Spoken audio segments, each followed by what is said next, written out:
Ada 3 tanda alam di Palestina dan itu sudah terjadi sekarang.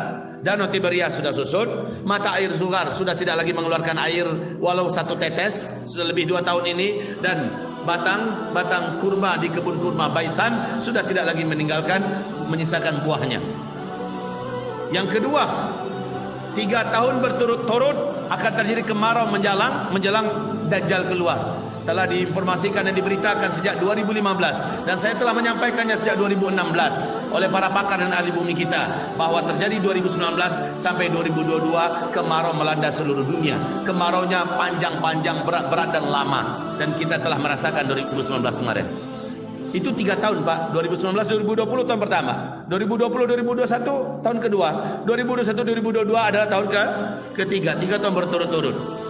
Maka ini juga indikasi menyongsong kemunculan Dajjal. Kemudian juga kita telah menyimak lelaki yang dibunuh nanti oleh Dajjal karena tidak berhasil ditundukkan oleh Dajjal dan tidak takut kepada Dajjal. Kita telah sampaikan bahwa telah lahir bayi laki-laki. Seluruh channel televisi Arab memuat berita itu dan mewawancarai tokoh-tokoh masyarakat Palestina yang menyaksikan kejadian. Mereka membenarkan semuanya. Bayi ini 2004 lahir dan berbicara dalam bahasa Arab yang fasih. Hanya 1 kali dia berkata, sayalah nanti yang akan dibunuh oleh Dajjal. Dan setelah itu dia akan mampu membunuh siapapun manusia selama-lamanya. 2004, jika puncak usia remaja adalah 17-18 tahun, maka laki-laki ini atau bayi ini sudah usia masuk 16 sekarang. Maknanya lebih kurang 2 tahun ke depan dia seharusnya sudah dibunuh oleh Dajjal. Juga kita menyimak bagaimana berita televisi nasional Israel mengumumkan telah lahir seekor sapi betina berwarna kulit berwarna merah yang tidak ada sedikit pun keluar warnanya dari warna merah. Dalam keyakinan orang Yahudi, di kitab Talmud mereka, di Taurat mereka, bahwa sesungguhnya Dajjal baru akan muncul dan memimpin mereka untuk menguasai seluruh dunia, dan diberikan dunia ini kepada Yahudi untuk dikuasai adalah ketika telah disembelih seekor sapi betina berumur 3 tahun berwarna merah, tidak ada yang sedikit pun dari warnanya itu di luar warna merah. Dan Masya Allah, akhir 2018 telah lahirlah seekor sapi betina ini di Israel, masuk dalam berita TV Israel dan menjadi berita dunia. Sekarang berarti umur sapi itu sudah 1 tahun lebih, ya. Artinya lebih kurang 2 tahun ke depan Dajjal sapi ini sudah disembelih di atas Bukit Zaitun. Bukit Zaitun ini pun sekarang ini sudah dimiliki oleh Israel dan sudah dibuatkan pelataran untuk penyembelihan sapi. Saya tanggal 9 Zulhijjah kemarin, Pak, di sana buka puasa dengan 96 orang jamaah. Maka apa yang kita nanti-nanti? Tanda-tanda Dajjal itu sudah lepas begitu terang benderang hari ini. Saudara-saudaraku, hamba-hamba Allah, jangan tanya yang lain, terlalu banyak yang bisa saya jelaskan berkaitan dengan Dajjal sekarang ini. Nah, bagi saya cukup apa persiapan Bapak Ibu.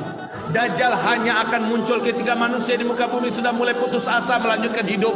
Sebab apa? Nggak ada makanan di mana-mana, panas dan gersang di mana-mana. Dajjal datang merubah bumi yang mati menjadi hidup, merubah kampung-kampung yang tandus menjadi subur, ya. Dan dia menurunkan hujan, bahkan dia bisa menghidupkan kuburan-kuburan yang orang-orang ditanam di sana. Ternyata kita diberitahu oleh Rasulullah yang hidup dari kuburan itu bukanlah orang-orang yang mati dan dikuburkan di sana, tetapi setan-setan yang bangkit dalam wujud manusia yang pernah mati dan dikuburkan di sana. Dan itu adalah sihirnya Dajjal. Melihat tanda-tanda yang begini dekat, fitnah yang harus kita hadapi. 2/3 umat manusia di muka bumi nanti akan percaya, akan beriman ini benar-benar Tuhan yang selama ini disembah, karena Dajjal mengumumkan dia adalah Tuhan. Coba Pak, seluruh setan satu muka bumi tunduk kepada perintahnya Dajjal. Tidak ada kemampuan yang bisa dibawa oleh teknologi yang bisa mengalahkan kemampuan Dajjal. Teknologi bisa buat apa? Dajjal bisa mengungguli itu semua. Hanya dengan gerak tangan, hanya dengan kata-kata mulut, dan terjadi, maka dia mengumumkan sayalah Tuhan kalian. Dan Nabi mengharamkan kita jangan pernah kalian keluar dari persembunyian kalian untuk berjumpa dengan Dajjal. Tidak ada seorang pun yang dengan sengaja keluar dari persembunyiannya untuk bertemu dengan Dajjal, melainkan dia pasti kafir kepada Allah sampai dia mati. 2/3 nanti akan menjadi ahli neraka, kekal selama-lamanya di dalam neraka Jahannam. Dan Dajjal ini sebentar lagi akan muncul. Tapi Nabi mengatakan Dajjal nanti akan datang. Dajjal nanti akan datang ke setiap kota-kota kalian. Balikpapan, dia pasti akan datang. Harinya, tanggalnya, jamnya akan diumumkan oleh tim sesnya Dajjal. Dajjal itu punya kaki tangan di setiap negeri, di setiap kota, di seluruh negara-negara dunia. Dajjal punya kaki tangan yang bekerja untuk Dajjal.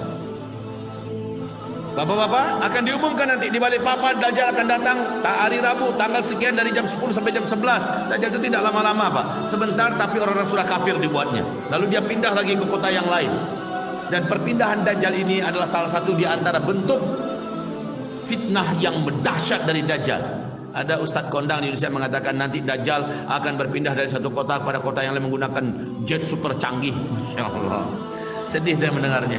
Kalau pakai jet kerennya di mana? Padahal hitungannya hitungan detik saja Dajjal sudah sampai ke kota yang lain. Kalau hanya sekedar itu maka nggak ada hebatnya, Pak. Bapak kenal nggak dengan jin ifrit?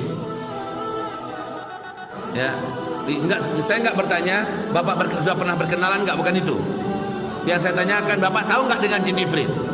Nabi Sulaiman pernah nantang. Siapa yang bisa mendatangkan singgasananya Ratu Bilqis kemari dalam waktu yang paling cepat?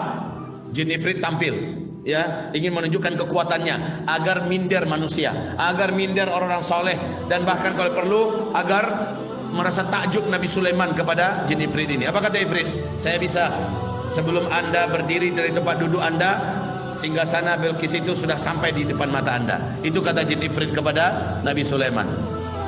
Seorang wali Allah yang soleh, dalam Al-Quran ini kisahnya, seorang wali Allah yang soleh, saya wahai Rasulullah, wahai Nabi Allah, sebelum engkau mengerjepkan matamu, saya sudah mendatangkan di sini dengan izin Allah. Ya, di sini akhirnya ifrit berhasil dipermalukan. Yang paling penting adalah kemampuan bangsa jin yang bisa mendatangkan singgasana yang nun ribuan mil jauhnya, ya, didatangkan dalam hitungan sebelum Nabi Sulaiman berdiri.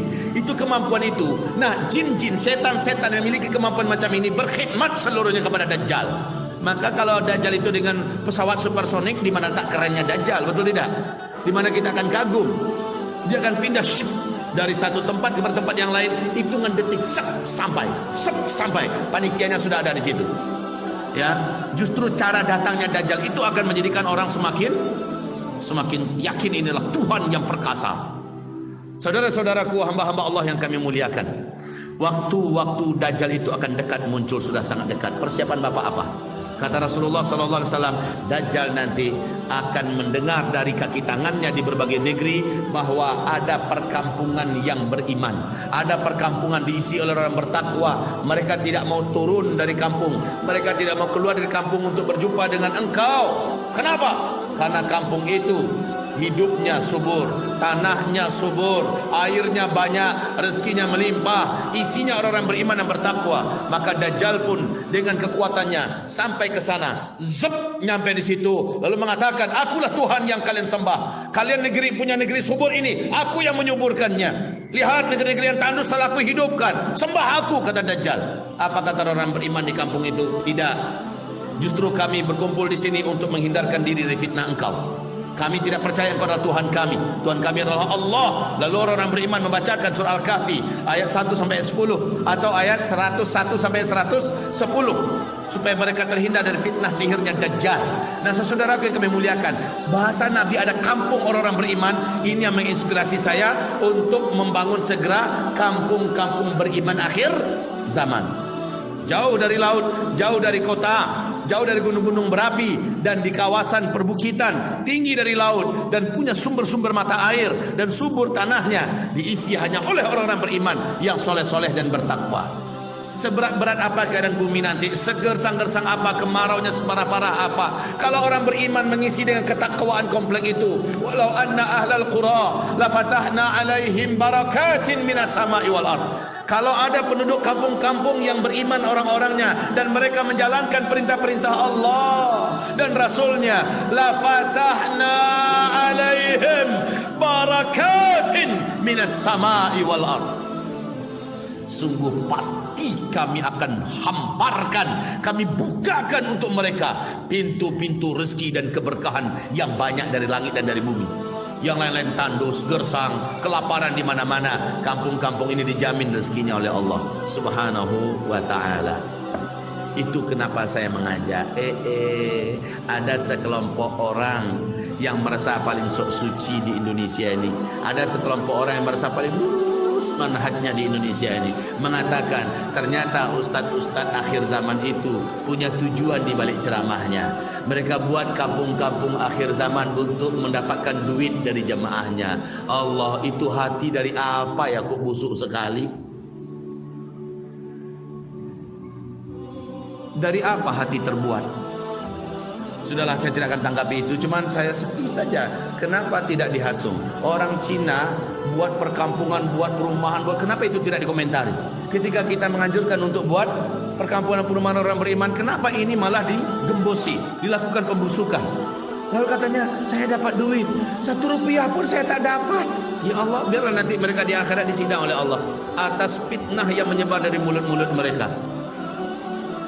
Ibarat Allah kami mulia. Bahkan saya menganjurkan setiap provinsi, kalau memang kita punya lokasinya, maka segeralah amankan lokasi itu, kapling-kaplinglah, dan tetapkan ada ulama yang akan tinggal di tengah-tengah lokasi itu. Buatkan rumah ulamanya, buatkan masjid, lalu setelah itu beramai-ramailah merapat ke sana. Itu saya anjurkan. Apa hubungannya dengan saya mengambil keuntungan? Ya sudahlah, memang banyak macam-macam ceramah-ceramah mereka yang aneh-aneh untuk membusuk-busukkan ceramah tentang akhir zaman ini. Bagi saya, faman syaa falyu'min wa man syaa falyakfur. Yang mau silakan percaya dan berimanlah, yang tidak mau silakan ingkari dan kufurlah. Enggak ada ruginya saya, tapi kewajiban saya adalah wajib menyampaikan. Nanti terserah mau diterima, mau dapat hidayah mereka, mau menolak, itu terserah. Makanya banyak orang yang mengadu-adu saya katakan ada, biarlah, saya akan tetap berjalan. Biarkan saja, saya akan tetap berjalan. Ya, capek kalau saya dilayani itu, Pak. Mereka diajak diskusi juga nggak mau, diajak duduk bersama nggak mau. Andalannya adalah dengarkan laporan-laporan dari murid-muridnya, dari jemaah-jemaahnya. Dengan itu dia komentari. Mestinya duduk dong. Kalau saya ceramah mereka saya dengarkan semua, Pak. Karena bagi saya mereka adalah ahli ilmu. Saya berhak mendapatkan tambahan-tambahan masukan dari mereka. Ustaz Firanda saya dengar ceramahnya, Ustaz Khalid Basalamah saya dengar ceramahnya, Ustaz yang menurut saya layak didengarkan ilmu mereka, saya dengarkan. Saya nggak memantang, tapi kalau mereka memantang, Pak, jangan dengarkan ceramah ini, jangan dengar ceramah ini. Nah, akhirnya mereka menyimak dari murid-muridnya, dari jamaahnya, lalu melakukan kanter yang tidak beralasan. Peramal lah katanya kita ini, Pak. Ya terlalu berani mencocok-cocokkan hadis-hadis akhir zaman dengan apa yang nampak dan bla bla bla bla. Sudah, itu urusan mereka nanti di hadapan Allah Subhanahu wa taala. Bagi saya terus, faman syaa falyu'min wa man syaa falyakfur. Ada yang mau silakan percaya dan berimanlah, ada yang mau silakan ingkari dan kafirlah. Selesai.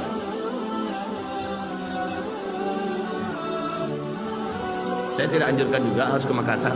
Kalau ada di Kalimantan ini, kenapa harus ke Makassar? Kan begitu. Maka carilah lokasi itu, Pak. Saya sarankan di atas 200 meter lah ketinggiannya dari laut. Itu kalau bisa saya menyarankan. Dan tempat itu punya sumber-sumber mata air sendiri. Dan pastikan lokasi itu bisa membuat perumahan-perumahan orang-orang beriman. Bisa untuk bercocok tanam, ya. Dan jangan sampai orang-orang fasik, orang zalim, orang mujrim ikut-ikutan mengambil kaplingan di situ. Karena mereka akan menahan rahmat Allah nanti, Pak. Dengan dosa dan maksiat mereka akan tertahan rahmat Allah. Ini antisipasi. Tafadhol lakukan. Kalau ada orang Minang di sini, orang-orang Sumatera Barat, Ustaz, saya mau kembali ke kampung halaman jika hari huru-hara itu, bisa nggak saya bergabung dengan Ustaz? Ahlan wa sahlan. Silakan merapat. Tidak sedikit juga orang-orang dari Kalimantan, Pak, datang ke pesantren saya di Sumatera Barat, langsung melihat lokasi, langsung melihat dan sudah merapat. Alhamdulillah. Ya. Baik, antisipasi yang ketiga, saudaraku, hamba-hamba Allah yang beriman.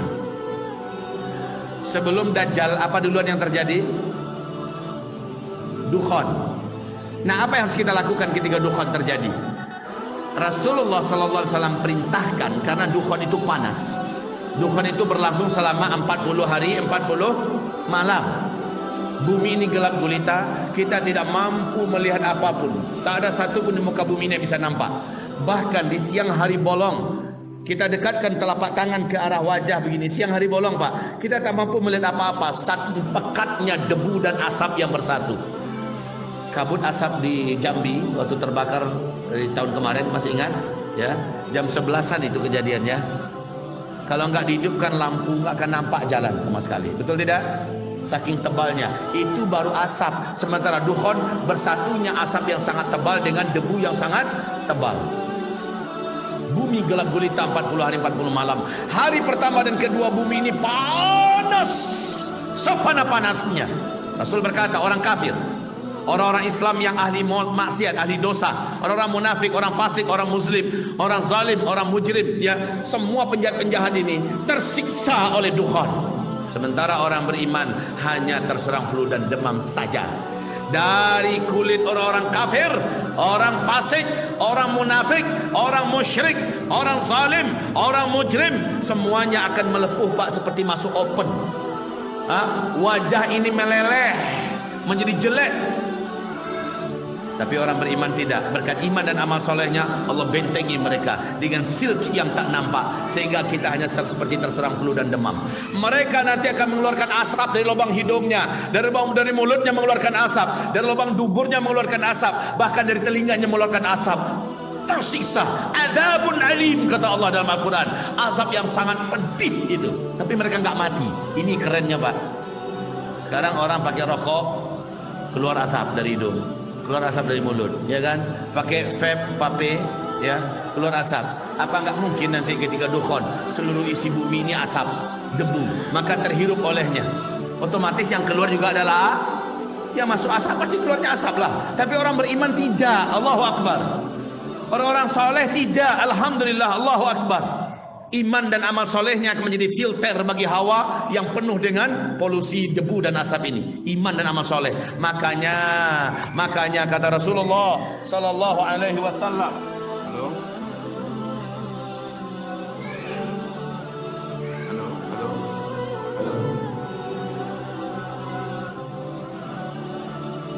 Makanya Rasulullah bersabda sallallahu alaihi wasallam, ini dimaksudkan besar, lahirlah Allah juga sebagai Nabi Rasul, Indonesia adalah bangsa semoga bumi serta Allah. Baik, dari start ke finish ada 5 fase. Fase pertama Nabi memimpin umat Islam. Fase kedua para khalifah-khalifah Rashidah. Fase ketiga para khalifah yang menggunakan sistem kerajaan. Nah, 1, 2 dan 3 ini 2/3 dunia Islam memimpin, ya. Kemudian fase kelima nanti, fase kelima adalah fase di mana Islam akan paling memimpin seluruh dunia. Ini dengan konsep khilafah. Allah firmankan ini dalam Al-Quran surat 24 ayat 55, ya.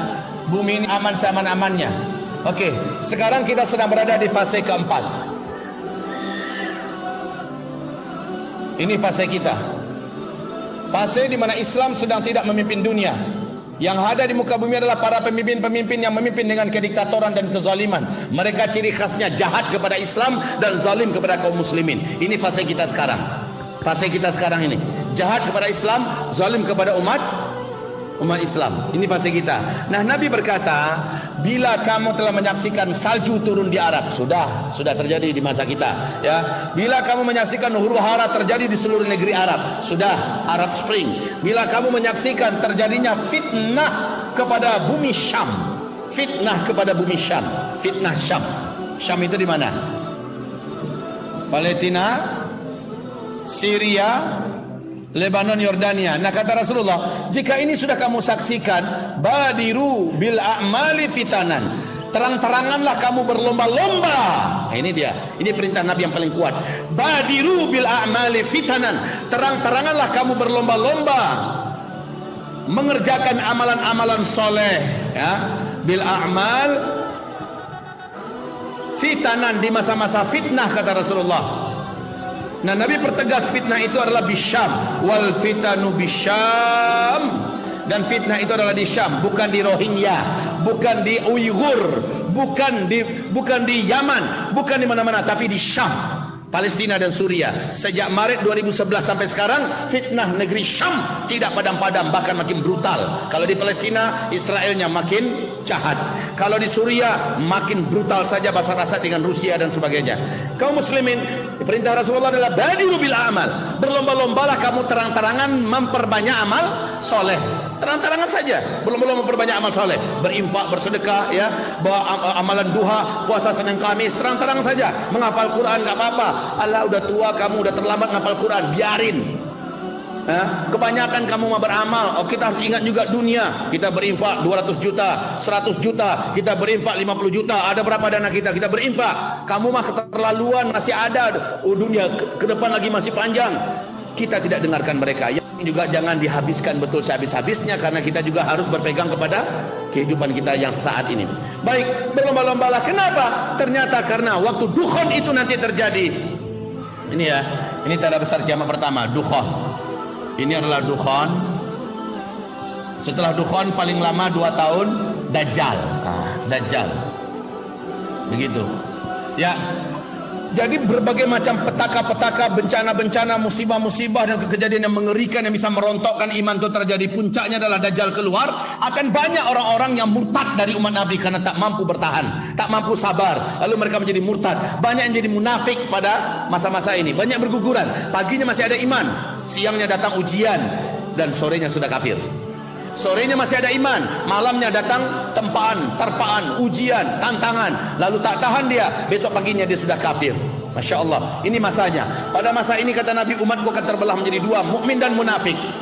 Ya, nanti nomor 4, antisipasi kita menjadikan diri kita pasti mukmin bukan munafik. Antisipasinya apa? Saya akan sampaikan insyaallah taala. Jadi fitnah Syam ini barometer atau standar kita mulai saling berlomba-lomba dan terang-terangan. Jangan pakai sembunyi lagi Pak. Saling berlomba-lomba dan terang-terangan. Berlomba-lomba memperbanyak amal soleh. Berlomba-lomba menjadi pejuang. Berlomba-lomba menjadi penegak amar bil ma'ruf nahi anil munkar. Jangan ragu-ragu Pak. Jangan ragu-ragu.